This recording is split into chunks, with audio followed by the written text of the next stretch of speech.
تو آپ برائے کرم یہ فرمائیں کہ کون کون سے ایسے اموال ہیں جن پر زکوٰۃ فرض ہوتی ہے، اور جو ادائیگی ہے زکوٰۃ کی، زکوٰۃ کہاں جمع کروانی چاہیے، کہاں ادا کرنی چاہیے؟ جو زکوٰۃ کن اموال پر لاگو ہوتی ہے تو اس کے اعتبار سے اگر دیکھا جائے تو اموال دو قسم کے ہیں۔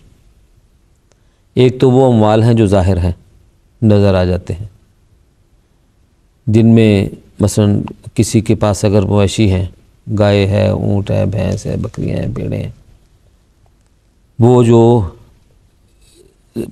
باہر چراگاہ میں جا کے چرتی ہیں، ان کو چارہ وغیرہ نہیں ڈالا جاتا، زکوٰۃ کی مد نظر وہ آئیں گی۔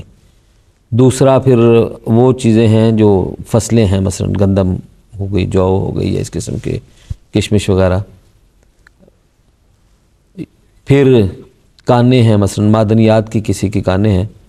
بعض لوگ سمجھتے ہوں گے کہ شاید ہر جگہ پہ حکومتوں کا ان کے اوپر قبضہ ہے، لیکن بعض علاقوں میں ہم نے دیکھا ہے کہ مثلا سیرا لیون میں وہاں پہ لوگوں کی کانیں تھیں ہیرے کی، مثلا وہاں سے ہیرا نکالتے تھے۔ تو مختلف چھوٹی موٹی کمپنیاں بھی ہیں جو حکومتی سطح کے علاوہ بھی ہیں، وہاں سے اگر کوئی معدنیات نکال رہے ہیں۔ اور ایک چیز جو ہے کہ جو کاروبار میں کسی کی رقم لگی ہوئی ہے، تو یہ ظاہری اموال ہیں، سب کو نظر آتے ہیں۔ دوسرے اموال ہیں وہ جو پوشیدہ ہیں، باطنی اموال ہیں۔ کسی انسان کے پاس رقم گھر میں پڑی ہے یا بینک میں پڑی ہے، کسی کو نہیں اس کا پتہ، اس کو اپنا پتہ ہے کہ میرے اکاؤنٹ میں کیا ہے اور یہ رقم کیسی ہے، خرچ کرنے کے قابل ہے یا میں نے ویسے رکھی ہوئی ہے۔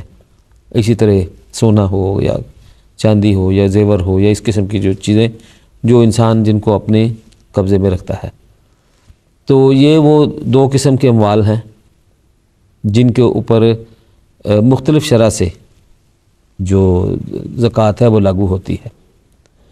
تو اصل بنیادی طور پہ جیسا کہ ابھی محترم ظہیر صاحب نے فرمایا، حضرت ابوبکر صدیق رضی اللہ تعالیٰ عنہ کا وہ واقعہ کہ اگر کوئی بکری کا بچہ بھی دیتا تھا زکوٰۃ، تو اب اس کے اوپر اگر زکوٰۃ وہ لاگو ہوتی ہے تو میں اس کے ساتھ جنگ کروں گا۔ تو بنیادی طور پر تو زکوٰۃ جو ہے وہ خلیفہ وقت کا حق ہے۔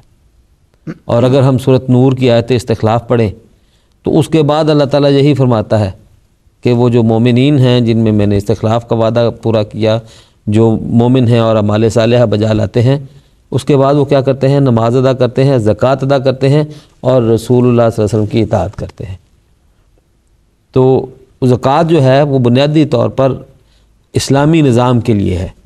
اسلامی نظام جہاں پہ قائم ہے، خصوصاً اگر خلافت کی شکل میں ہے، تو اس سے بہتر کوئی نظام نہیں ہے۔ تو زکوٰۃ وہیں ادا ہونی ہے۔ باقی زکوٰۃ جو ہے اور کہیں نہیں ادا ہونی، صرف ایک اس میں ہے کہ زمین ہے مثلا کسی کی، اور وہاں پہ حکومت نے لگان لگایا ہوا ہے یا مالیہ کوئی شخص ادا کرتا ہے، تو اگر وہ مالیہ اور لگان وہ اس عشر سے زیادہ ہے جو اس کی اوپر بنتا ہے اموال کے حوالے سے جو زکوٰۃ کا مال ہے، تو پھر اس کے اوپر وہ عشر واجب نہیں ہوگا۔ ورنہ اگر کم ہے تو پھر اس بندے کا فرض یہ بنتا ہے کہ وہ اتنا جو باقی حصہ ہے وہ نظام جماعت کو، خلافت کے نظام کو ادا کرے۔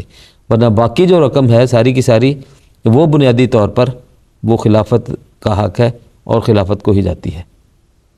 جی ٹھیک ہے ڈاکٹر صاحب، جزاکم اللہ خیر۔